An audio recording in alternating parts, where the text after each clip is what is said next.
Ladies and gentlemen, it's the Big Jiu-Jitsu Show. I'm Rob the Lord Humongous. And I'm Shawn the Duke Humongous. And today we have a very special guest on our podcast today. We have Kristian Woodmansee. He is a Ottos Brazilian Jiu-Jitsu instructor. He is kicking all sorts of ass these days. Kristian, thanks for coming on the show, man.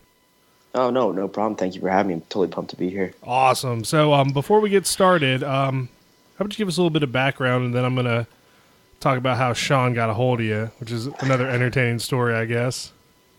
Yeah, sure. I dabble in the art of jiu-jitsu. Currently living in San Diego. I train and compete for Ottos HQ here with it's Andre Galval's academy.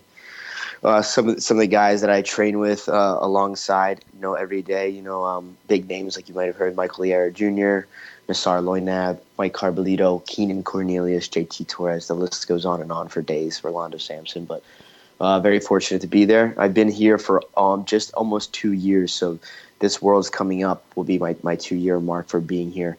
Before that, I was in Las Vegas. I was a head instructor at Drysdale's Academy, under Drysdale. I was there just for about 3 years, and I won Worlds, Pan Ams, and Europeans the years that I was with him. In 2013, I won all three, but he gave me my brown belt in 2012.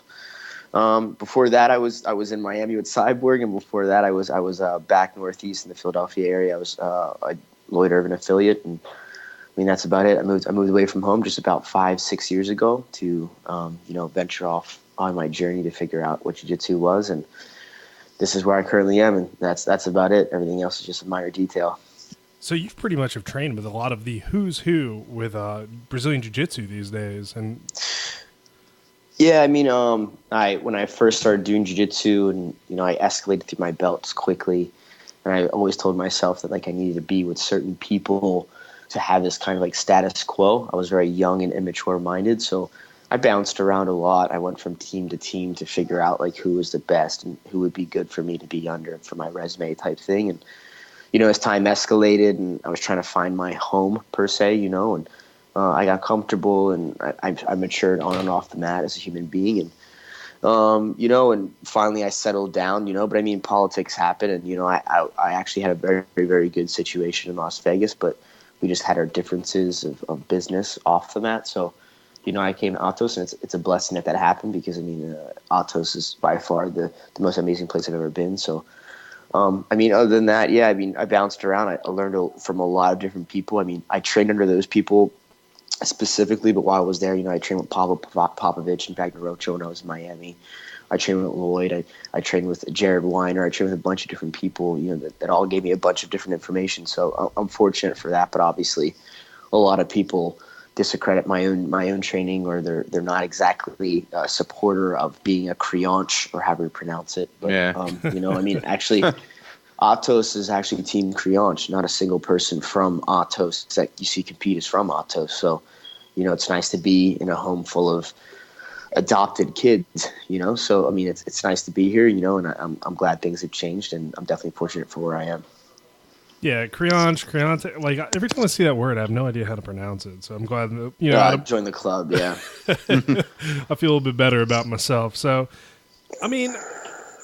for big moves like that, I think it's a little different if you're in one town and you jump to another school in the same town than it is to go on this, I guess, spiritual journey to find, like you said, who's going to be the best person to learn from, who's going to, fit your style, who's going to fit your attitude, and then I think that's a little different to me, at least, because I know. No, yeah, I agree, and I try to explain to people there's a lot of different people that are in jiu-jitsu. You have people that are hobbyists. You have people that are doing it just for the actual martial art. You have people that are doing competitor. And I myself consider myself to be a competitor, and I'm just like a player in the NFL or the NBA or whatever sport you want to. You get traded, or you're a free agent, and you go to a different team, and I'm just doing my best to be in an environment that I thrive in, not just progress slowly or anything else like that. And, it just took me some time to figure that out. And some people are still, it's usually small-minded people that call me a creonte, or it usually seems to be a lot of just bored all day, and they're upset with something in their life, whatever it may be. But, and I mean, you can't really change. That's a very traditional mindset to have, and unfortunately, that's still in jiu-jitsu and around. And that Kool-Aid gets drank by a lot of people every day still. So, I mean, for the most part, you can't really stop those people. They're always going to be there, but you just got to kind of like turn your face, say thank you anyway, and keep going. Yeah, I But mean, so how I'm sorry. Go ahead, Shawn. so how many years total does that put you at since starting grappling? And I don't know, did you wrestle in high school or anything like that, or did you just go straight to jiu-jitsu? No, yeah, I actually never did any like submission type oriented grappling sports. I never wrestled or anything else like that. I attempted to my freshman year of high school, but I was like 90 pounds and I had to wrestle off against a varsity guy who went to Duke and just a monster. So I decided to stop doing that like a week in. But I didn't start doing jiu-jitsu until I was 20 years old. So this March coming up will be my 8th year doing jiu-jitsu. Wow. Tight. Yeah, that's pretty good length of time. So Shawn, how did you come about getting Kristian on the show? No, well, so I saw that he had done a conference at a place I rolled at when I went on vacation in Dublin, Ireland. So I had sent him a friend request then, just because I send friend requests to anybody that I'm kind of interlink with in jiu-jitsu. So I was like, hey man, I saw you rolled at this place or did a seminar over in Ireland. Hey, would you be interested in doing our show? And he was like, yeah man, of course, I'll do your show. So that's about the long and short of that story. So Well, that's not too bad. I mean, that's something that's really cool about George jiu-jitsu. Santos there. Oh yeah, I was gonna say like that's what's cool is it's really not that nerve-wracking to. It is and it isn't. Let me back that up. It isn't really nerve-wracking to reach out to some of these people, but it is because you're like, oh fuck, what if he's like, nah man, you suck. Get out here. I don't want to do your show. So Oh man, who's called? Has anybody said that to you guys? That's really mean. If someone said that, let me know who it is. I'll talk to them. oh, I appreciate it. I don't know. That's yeah. Actually, no. But like I think it's cool that we all get to connect like that. And I think we should be able to reach out to people. Man, I still freak out when people ask me for autographs or photos, and I'm like, dude, I'm just a normal 4-foot kid. I'm just trying to train jiu-jitsu. I mean, if you really want me to sign something, sure, but. I mean, it's. I guess it's weird, but I mean, like, man, I love doing interviews. I love spreading jiu-jitsu, so I would do one of these as much as possible all the time. But maybe some people think like it's hard to reach out to people, whatever it may be. But man, this is awesome what you guys are doing, and I hope you guys keep doing it, keep reaching all the people you want to contact with, and jiu-jitsu keeps growing. It's amazing. We do appreciate that. We just hit our 1 year, and so one of the things is we actually have started to pick up steam with people we're getting on the show, and you're one of the big guys we wanted as well, especially after Shawn was like, get this guy, we got him, what's happening? So, we got him, so he needs to come talk to us. Like, okay, we got it. So with jiu-jitsu, like, the show here, we talk a lot about the everyday person doing jiu-jitsu. We always have these fears about doing jiu-jitsu and all the times we've doubted ourselves. Has there ever been a time where you're just like, I hate jiu-jitsu sucks, I quit? Yeah, I have my hills and valleys just like everybody else, but depending on the time of season or if there's something going on, like with my life, like and say like right now I have an injury or something like that, like, jiu-jitsu is my wife, and that's how I try to explain it to people. So like, I'm dedicated to jiu-jitsu for my entire life and I'll always be loyal to her, but I don't always have to enjoy her presence, so we have our falling out once in a while, and I have to kind of like refresh our love for each other. But I mean, there's days where I absolutely don't want to do jiu-jitsu. I don't want to talk about it. I don't want anybody to even bring it up, there's days where I just can't like leave it alone. So I mean, it's just a commitment, and I know that like the more I give to jiu-jitsu, it'll give back to me. It's always there. I can always step on the mat. So it's definitely a journey, and once you look at it like that, it being a journey, the small things don't matter. It doesn't matter when you get promoted. It doesn't matter when you lose or when you win, because regardless of any of those details, you're always going to keep going. So for most people I know, like they have their own individual styles, and some people tell me that they love jiu-jitsu all the time. Some people tell me they hate it absolutely all the time. But for me, it goes back and forth. It's like, it's just an up and down type of thing, and it's just my mindset. Cause it's really, really hard at Ottos, the training. And like, it's not per se the people or the actual training itself. It's very difficult. And if you're not focused, it it can definitely impact you in a negative way. So you just have to make sure you're authentic with yourself and with jiu-jitsu, and you get back on track, and then it becomes beautiful every single second.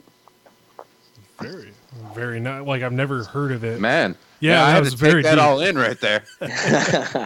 Yeah, it's there. Yeah, I've never heard of it described as like really. It's actually a really good analogy for jiu-jitsu. Like, it's like everything else. You need a break from it every once in a while. You don't want to talk to her, or you don't want. Okay, hopefully my wife wasn't hearing that, but it's you do need your break every once in a while. But so at Ottos, since it's Ottos is very well known, obviously, for its competitors, for its high level jiu-jitsu. Do you guys still find people come in just for hobby, just for I want to learn jiu-jitsu and that's it? No competitions, no nothing. Yeah, I mean we get there's all different types of people. There's big, small. There's female, male. There's world class competitor. There's average Joe. There's everything that you see at any other academy. I'm sure. The difference at Ottos is that like when everybody comes in, for some reason, the people that sign up, the people that are staying, the people that are training there, they still have this mentality of wanting to be pushed like a competitor. So you go into the white belt class and they're wearing white belts or whatever it may be, but those guys aren't learning like closed guard arm bars, and they're like doing very easy reps, and they're not training hard. Those guys are training just as hard, because when they come up and they come into the advanced regular class, not the competition class, but when they come up to the next level of class, those guys are already monsters, and it's their jiu-jitsu is there because of what they're being taught. Josh Hanger teaches beginners. He does a stellar job, but it's because of their mindset and their desires, that what they want from jiu-jitsu. So, man, we have guys that are like, 40 years old. They have full-time jobs. They have families, and they still want to be pushed like they're Keenan Cornelius getting ready for the Worlds, So, I mean, it's nice to be able to everybody be on the same path, but everybody still has different desires. So you can push those guys, but at the end of the day, they're going home to their wife and kids, and they're not going to Worlds to compete, but they're still doing the same things on the mat. So I think it's just the mindset at Ottos. It's just, and no one really even says it out loud. I think it's just when you walk in, it's the vibe, and the type of people that enjoy that are the type of people that sign up and stay, and that's just what the environment is. So with the heavy competition, well, not like you said, everybody wants to compete, but the training to compete, or that level of competition, is it still a welcoming environment though? Is it? Oh man, it's incredibly welcoming. Like, we have people at literally all times of year coming from all over the world: Poland, Australia, Korea, China, Japan, all parts of the world. I couldn't sit here and name all of them because I don't know them all, but they come in, and it doesn't matter what belt rank they are. They're welcome, open arms. You depending on who you may be. Now I say this as being like, if you have that super competitive edge, maybe you just moved to Ottos, or maybe you're a competitor and you somehow stumbled upon walking into Ottos, and you're like, oh, I'm also a competitor. You will get pushed, but it's not in a negative way. It's not in a mean way. It's with a context of like, hey, I push you very hard, so you grow, so you can push me and I grow. It's a feeding off each other type mentality. So, but it's incredibly welcoming. I mean, you'll come in. It's a very big family environment, and I can say this because I've been to many different academies. I've trained at many different academies. I've been the visitor. I've been the hometown type dude. So it's very welcoming, and it's warm. Andre's very open arms to anybody. The door's always open to anybody, and it doesn't have to be just said. It's proved with action. So, it's something that you have to experience for yourself, because I can't just tell you, but we get people coming like, man, we weren't expecting it to be like this. So it's good for visitors for sure. That's good to hear. I mean, because, I would like to eventually go to all these schools and meet the people, train there one class or so.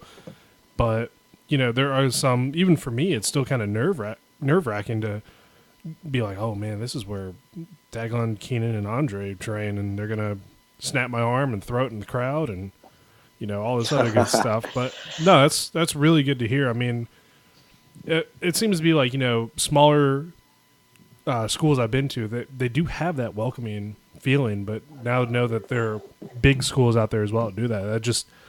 to me, kind of reinforces that jiu-jitsu is for everybody, that everybody just wants to train and have a good time. And I don't think I've ever really run into anybody with a bad attitude in jiu-jitsu. Have you?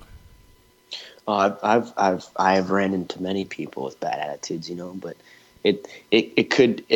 there's a possibility that they have a bad attitude towards me because of how I show up to them, or vice versa, or their competitors, whatever it may be. But I mean, there's always somebody that it's not like really their fault, it's their imprinting, how they were brought up in jiu-jitsu, like they train really hard, or they don't understand there's a size difference of 95 pounds and they want to kill a guy like it's 80cc absolute finals, or they go with someone of the opposite sex and they're going just as hard, and they're whatever it may be, so I've met some bad apple people in life that are just like they just their character, but like it had nothing to do with jiu-jitsu. But you have your jiu-jitsu bullies as well. But I mean, I think it just depends on where you go in the world and who you meet and you stumble upon. But I mean, like, for the most part, I mean, jiu-jitsu makes everybody's life better. Like I haven't seen anybody that like they were good people, then it made them bad, So I think it's just, who you were outside of jiu-jitsu or how long you've had jiu-jitsu in your life. But I mean, when you have that connection with somebody, like for the most part, like it's like they may be mean or whatever it is, and then they find out you do jiu-jitsu and all of a sudden they become a teddy bear. So we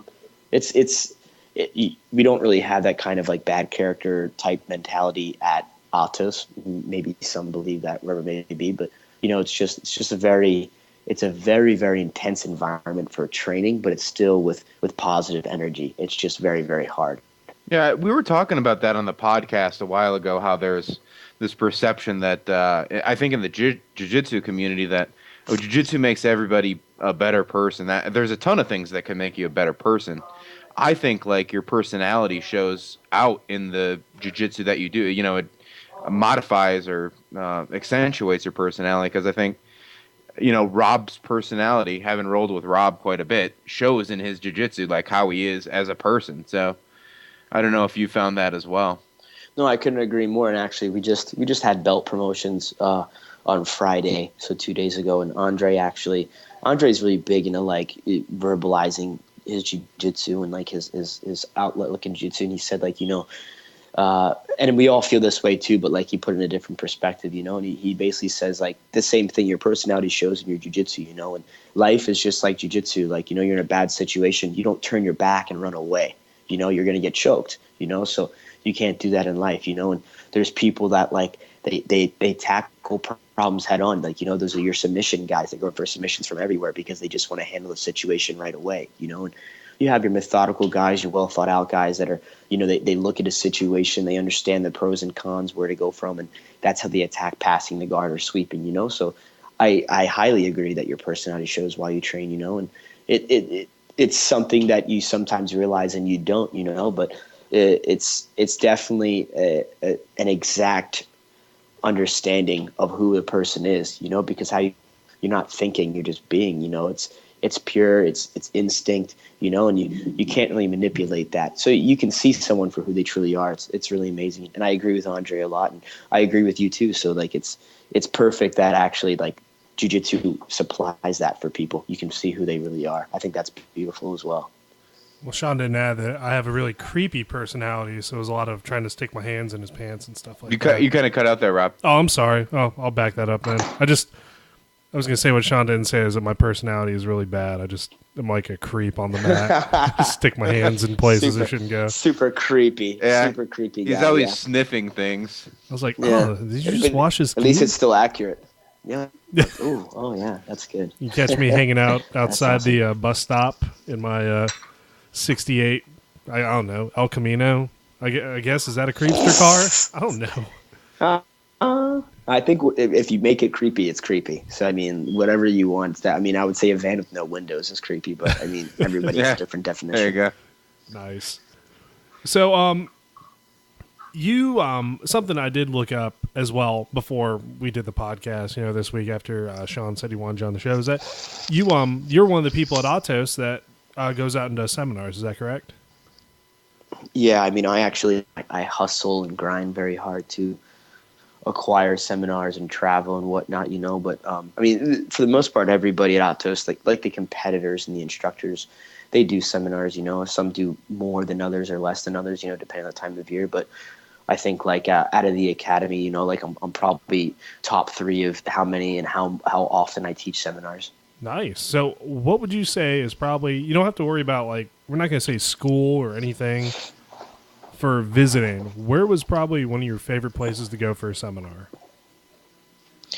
Man, like, every place I go I find it amazing because I interact with new people and like, I experience their jiu-jitsu and their community, their culture, and I've actually traveled the world teaching jiu-jitsu. So that's nice to do.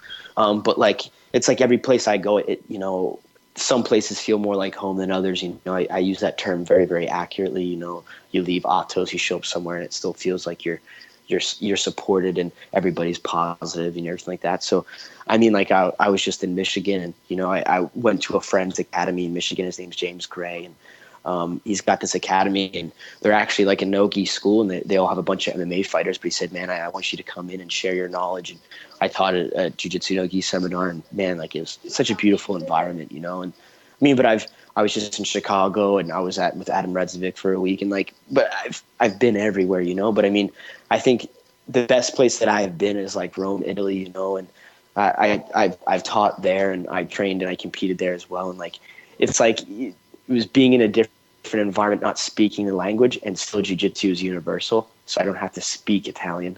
I can just show jiu-jitsu and people are still learning and still very appreciative of it, and that experience was amazing in itself and it's a beautiful place to be. But any place that I can show up and there's somebody willing to listen, whether it's 1 or 100 people, I think it's all the same to me because I just want to share the jiu-jitsu and kind of like be able to be a part of people's journeys as well as they're in my own. So, that includes everywhere, and I've taught like, 40, 50 seminars so far in the past like 3 years. So wow. It's everywhere entirely, but I've gone down the street in San Diego and I've gone across the world to teach and it all feels the same, and it's really beautiful just because of what jiu-jitsu is. It's all the same everywhere for the most part, it's just the people that you interact with. And it's just like you're talking about, like, there's no bad people really in jiu-jitsu. So everywhere you go, it's kind of all the same, that it might be slightly different, but for the most part, it's all the same.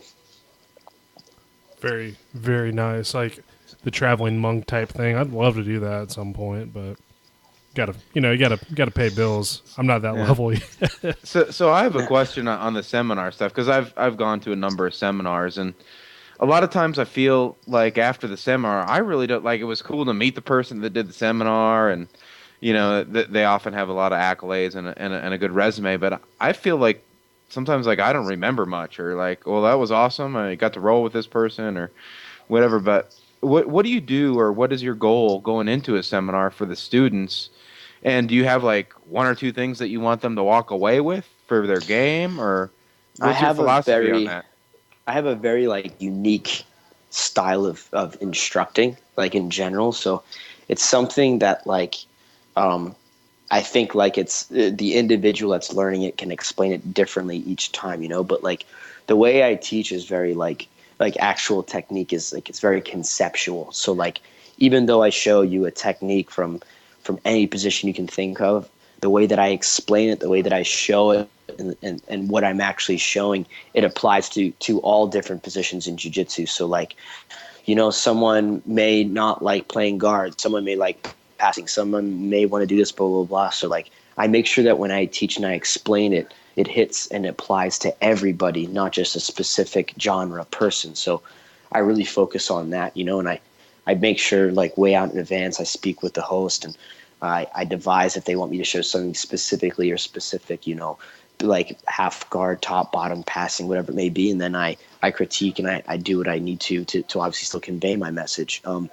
My main focus is that everybody enjoys it. Everybody's happy. Everybody grows from it, and I've impacted many people with just the jiu-jitsu, but like, people stop afterwards and they ask me questions and they ask me about jiu-jitsu or life, whatever it may be. And I share myself with them in that sense as well. And that impacts them for some reason. And I don't go in there expecting that or to do that. I just really go in to give my all and hope people enjoy it. So, it's something that I can't really explain because I've never taken my own seminar or taken my own classes, but it's something that's unique to my personality, and every time I go, I just make sure that I give 100%, and I know that it'll hit people, and they'll remember it, and whether it's just the techniques or it's something that they just took one little minor detail out of, I know that it'll change what they're looking for. And, and that's all I'm trying to do. I want to make sure everybody's pleased and everybody's happy, because for me, it's an investment. I want to come back and I want to see these people again. So I have yet to have an unsatisfied customer, which is nice, and now I'm kind of like on the opposite end, and I'm like really like overbooked with seminars, but well, that's a good place to be. It's a good place to be, So, but I mean, for the most part, I wouldn't say for the most part, like I haven't experienced anybody that didn't enjoy the seminar, And I've taught guys that are white belts that are 275 pounds. They were doing jiu-jitsu for 1 week, or I've had 3-stripe black belts take my seminar, and they all have the same kind of like, they take away the same kind of thing. So I think awesome. That's like what I have to focus on. Yeah. So you're definitely like punching at a higher weight class than normal. Like you're punching up a weight class, and if you're causing that sort of like interaction with people of all ranks, especially like people who outrank you, and I think that's something that a lot of people get misconstrued as well, is that just because you have a higher belt doesn't mean you can't learn something from like a lower rank. Yeah, I mean, I at first, like, before I was really like conveying the message and getting and making the right moves, people would contact me for seminars, and they would just hear my name, or they would know my accolades or whatever it may be, and then they'd find out that I wasn't a black belt, and they would say, never mind, and I mean, that doesn't bother me. It's your academy. I think that you're entitled to have whomever you do and do not want at your academy, but I mean, like I said beforehand, I think jiu-jitsu it's all about learning. If your mind is open, you will learn, and you'll learn whatever you're looking for. So, but I mean, for the most part, I mean, when I go and I'm trying to teach, and I show these people my jiu-jitsu, like everybody's going to gain something from it, and I actually wish that everybody be more open-minded, because I feel like I have something to share. And I'm not saying that in the sense of like, I want to make money, or like, I want to be popular, I'm saying that in the sense of, because I know that jiu-jitsu needs to be spread more, and I know that I have knowledge, and I know that I have a good way of delivering that knowledge. And I think that like, if I can do that as much as possible, jiu-jitsu will grow. Maybe it's just 1%, but I feel like I'm entitled to do that for jiu-jitsu, because jiu-jitsu did that for me. So, but it's very difficult sometimes to go out there and teach, because people are still traditionally minded, like, oh, it's only for black belts, or, oh, you're 120 pounds, like, oh, or well, you're a small guy, or whatever the details may be, and my jiu-jitsu is not for them, because they're already closed-minded. So it's sad, but I hope they turn a leaf or whatever it may be, but it's out of my control. So just keep pushing on, try to keep showing the world, whoever's interested in learning, I'm willing to show them. Well, hopefully those people do change their minds on that, because it's a wealth of knowledge that you turn down, and then that's usually the lesson that you need the most, is the one you don't want.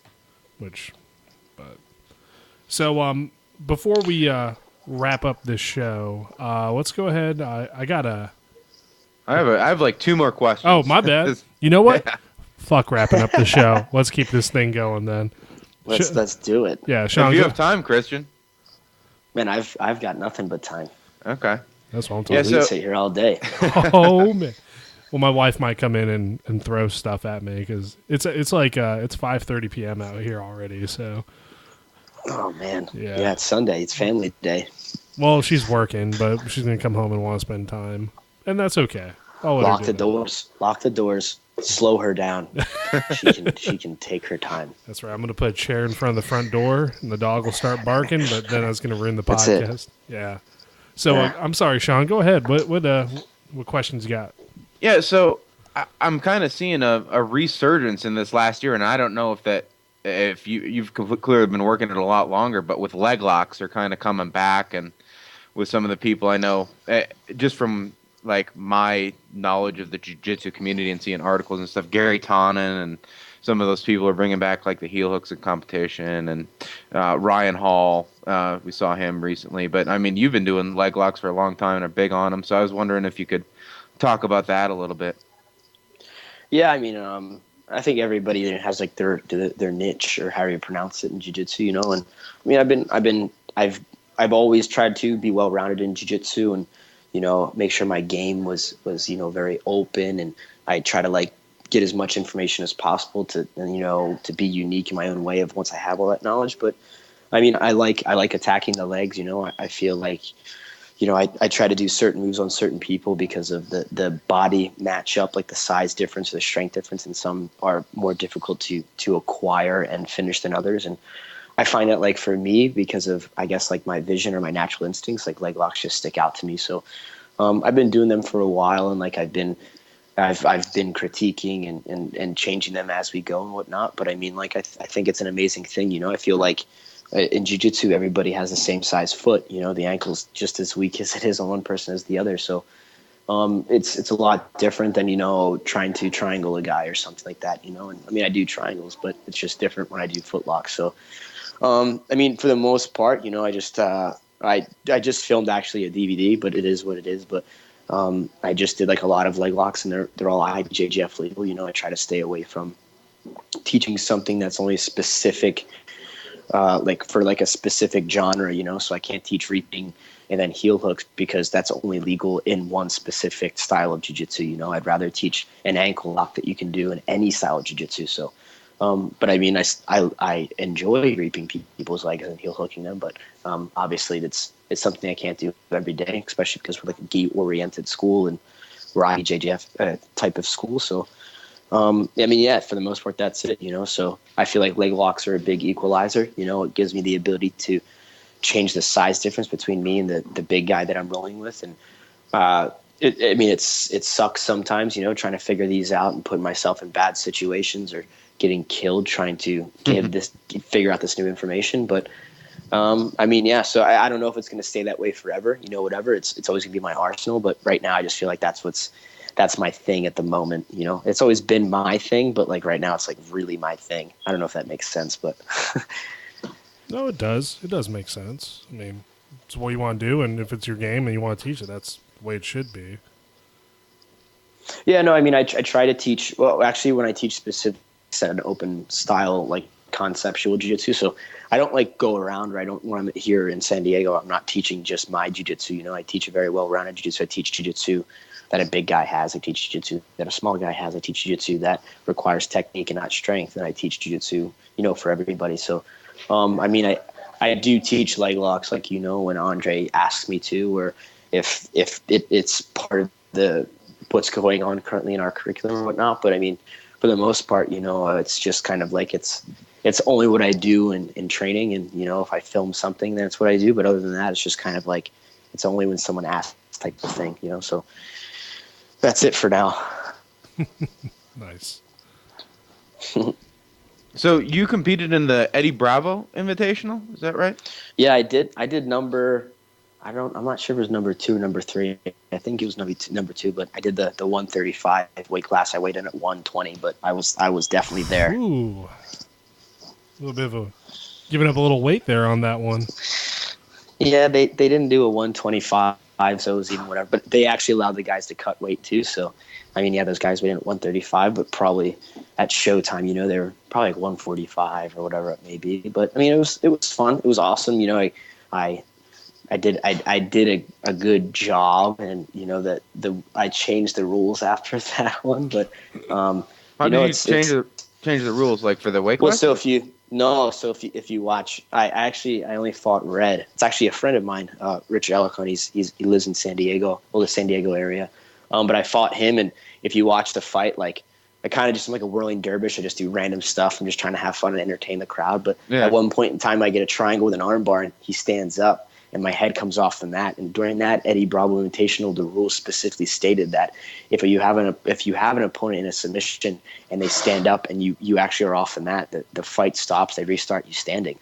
And like I had red in an arm bar, and it was already popping. It was ripping off, and I feel very confident that he was about to tap. And Eddie stopped the fight, and he's like, "Oh, sorry, man, you got to start standing." And we started standing, and then I was just kind of like, "Oh, whatever," So after that EBI, they changed the rules, and that no longer mattered anymore. So that was like but Eddie specifically stated, in the rules meeting that the rules are always going to be changing and it's new and they're figuring it out, and now obviously they're on EBI 5 or whatever the last one was. So I know the rules are evolving, which is awesome, but Eddie's doing a great job, so, but that was my only experience in that. And I can't confirm nor deny that I will or will not be in the next Eddie Bravo 135 Invitational, but I would say there's a strong chance that you will see me there. Ooh, awesome. It's like TMZ. You heard it here. Maybe first, maybe not. We don't know. It's maybe, maybe not. Who knows? We'll see. So it'll be cool. So Kristian, in that match, weren't you in like a north-south and like you threw your legs like all the way over and like came to his back?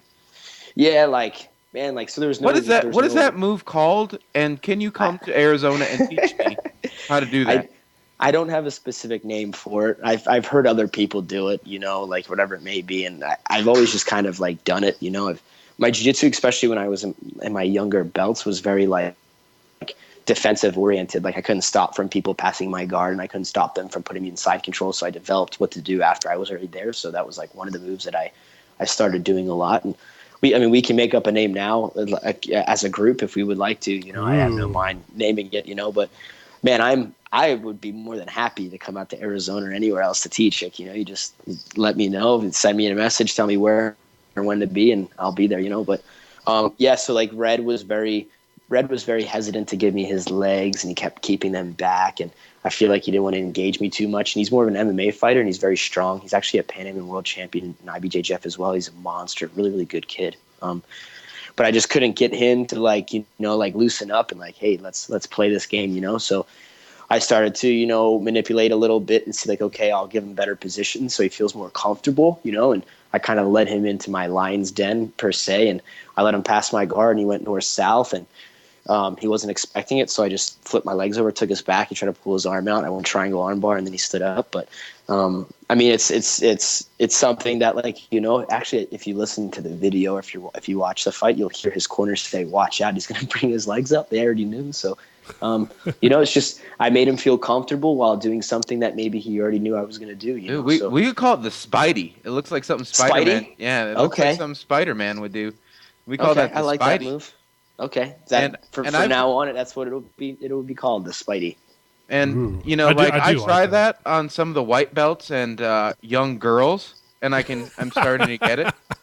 So I'm gonna just continue to like rank up, like get it against some of the stronger white belts, and it really takes some flexibility to go around. But like I said, I'm gonna get Kristian to Arizona so he can just get. It's my actually like man, it's actually the way that you do it. If you do it the right way with like specific like pinpoints of like positioning, doesn't require any flexibility. It just depends on like the position. So like, if you watched it, like you'll see like my hands are in his hips, and I wait for his head to be in a certain position. But I know that once my arms are fully extended, that I know that I can take his back. So it's just about getting to that point. And like he felt comfortable, he keeps his head down. He's going to keep his head down. I'm going to take his back. Like I don't know what it is. He's got high level world class jiu-jitsu. It's just people feel comfortable being there for some reason. And you just Spidey on over and just take hell yeah. Ooh, man, that actually does work.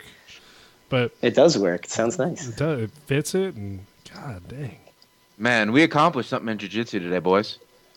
We made history here today. Yeah, we're just riding on the coattails of Kristian's move. Just I'll take it. Take it. Done. Solved. No, it'll be like 30 years. I'll give you now. guys copyright and trademark infringement. It's perfect. You guys can have all the rights to the Spidey. Yeah, we'll sue the shit out of anybody who makes a DVD that isn't you on the Spidey, because we're petty like that. We'll do that. But hey, listen, there's no wrong way to make money, I guess, if that's how you want to do it. Sure, no problem. Yeah, true, but I'd rather not be Spidey. like. I think of like those scumbag guys. I think of like, for some reason, WCW just pops in my head, like Eric Bischoff. I don't know why. Like, we always go back to pro wrestling on this podcast. And it seems to be like just some scumbag. Like he wasn't a scumbag in real life, but he was the grungy guy. So no, we'll make money the right way if we have to.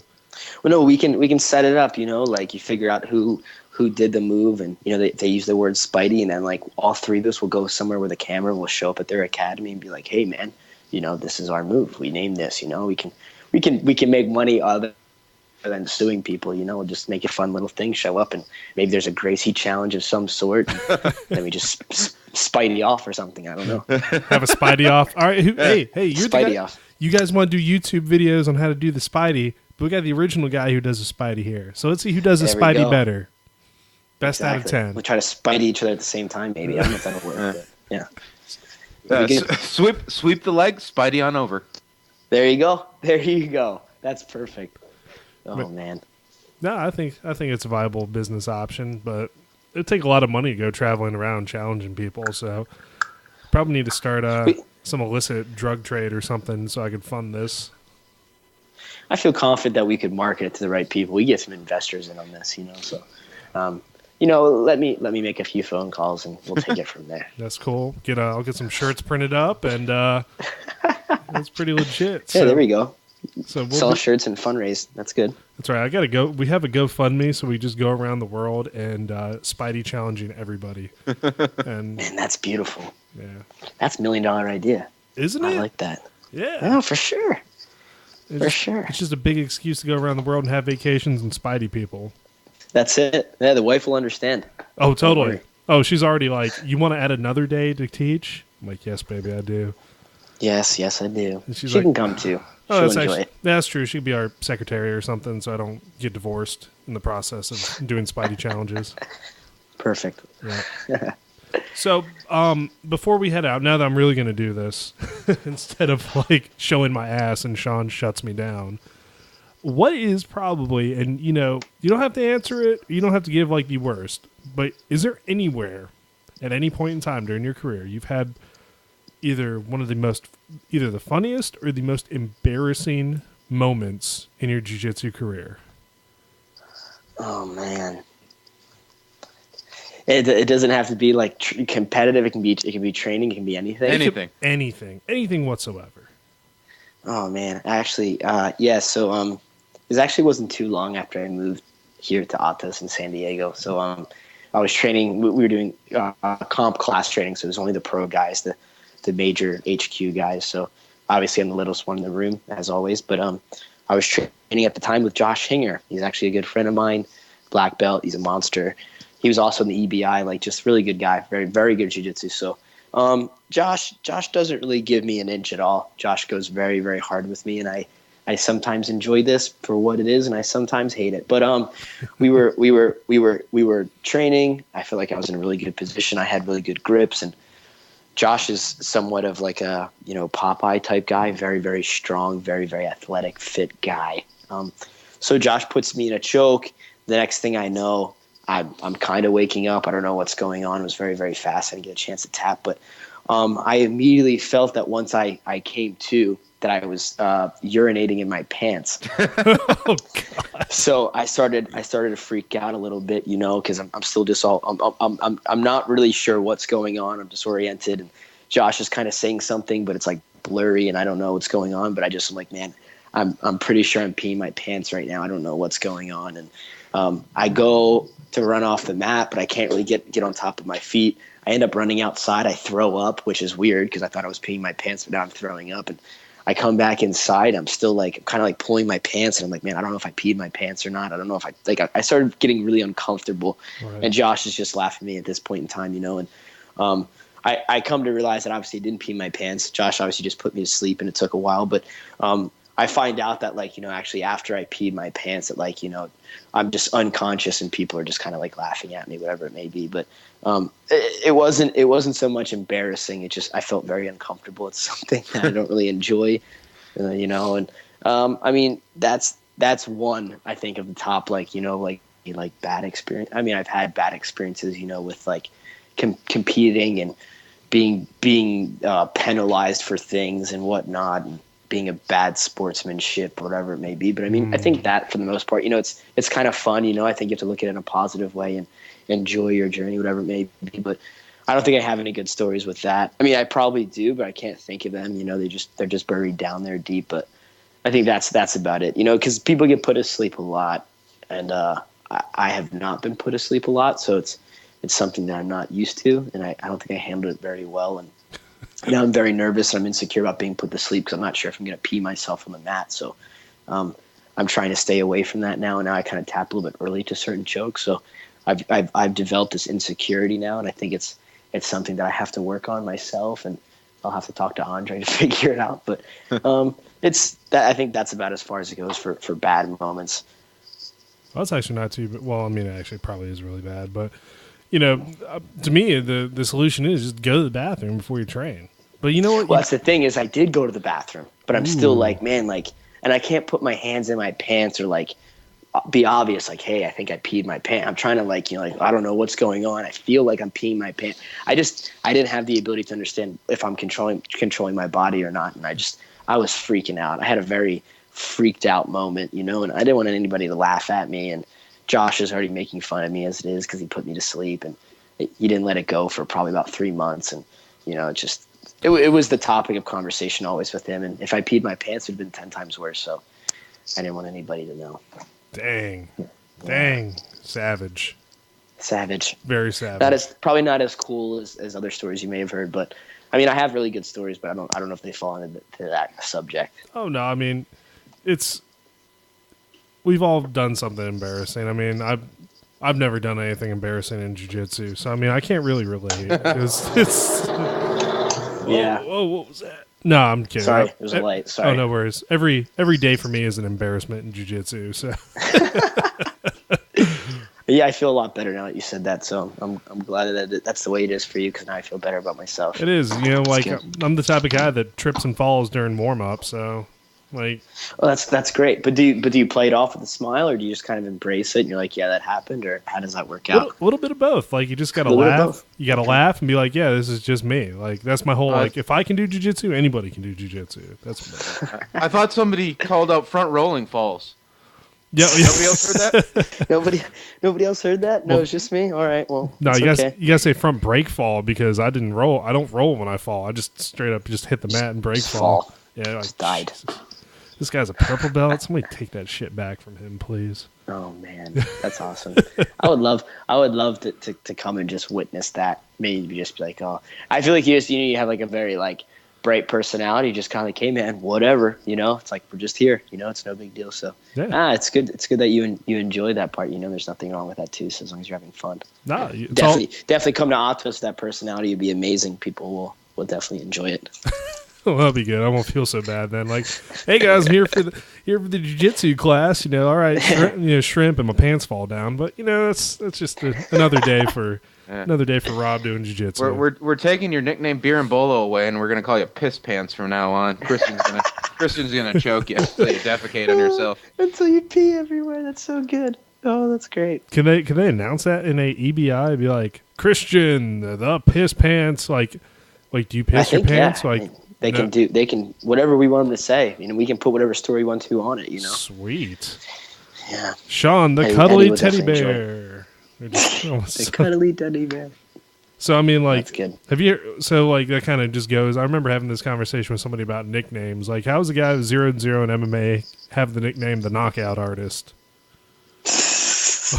Hey, how does that work? Oh man!